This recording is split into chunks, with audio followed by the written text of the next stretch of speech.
wasiirka batroolka iyo macdanta xukuumadda federaalka Soomaaliya mudane Cabdirashiid Maxamed Axmed ayaa sheegay in howlaha batroolka lagu baarayo ama lagu soo saarayo batroolka dalka uu leeyahay faa'iido iyo khasaare isbarbar socda. Wasiirka ayaa intaas ku daray in dawladda federaalka Soomaaliya ay ka dadaashay sidii loogu gaashaaman lahaa caqabadaha ka dhanka ah inta lagu guda jiro soo saaridda batroolka. Dhanka wada qaybsiga ama ka faa'iideysiga Soomaalida batroolka ayaa uu sheegay inay ka fikireen wax walibana ay wada xaajood galeen ka hor inta aan golaha shacabka loo gudbinin. Cabdirashiid Maxamed Axmed wasiirka batroolka iyo macdanta dawladda federaalka Soomaaliya ayaa sheegay inay raaceen qodobka 44aad ee dastuurka dalka Soomaaliya oo faraya in aan hawsha la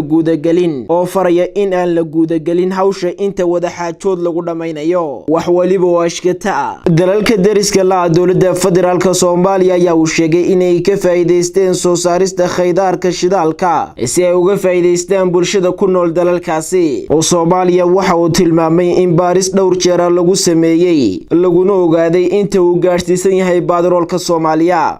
sahanka baarista ayaa uu sheegay inay soo bilaabeen kontomeeyadii. wasiirka batroolka iyo macdanta dawladda federaalka Soomaaliya ayaa intaas ku daray in dalka Soomaalida uu baaran yahay. dhanka badda ayaa uu sheegay inay baareen xilligii dawladda hore madaxweyne Xasan Sheekh Maxamuud. nabadgelyada badda Soomaaliya ayaa uu sheegay inay wanaagsan tahay isla markaasina ay jireen khatar baajin kasta soo saaridda batroolka Soomaaliya. waa sida uu sheegay wasiirka batroolka iyo macdanta dawladda federaalka Soomaaliya Cabdirashiid Maxamed Axmed. dowlad goboleedyada oo hoostaga dawladda federaalka Soomaaliya ayaa ka hor yimid sharciga batroolka oo toddobaadkan ansixiyeen golaha shacabka baarlamaanka federaalka Soomaaliya. Naasir Cabdulqaadir Cabdiwahaab Naasir Talasame Badda 24 TV magaalada Hargeysa.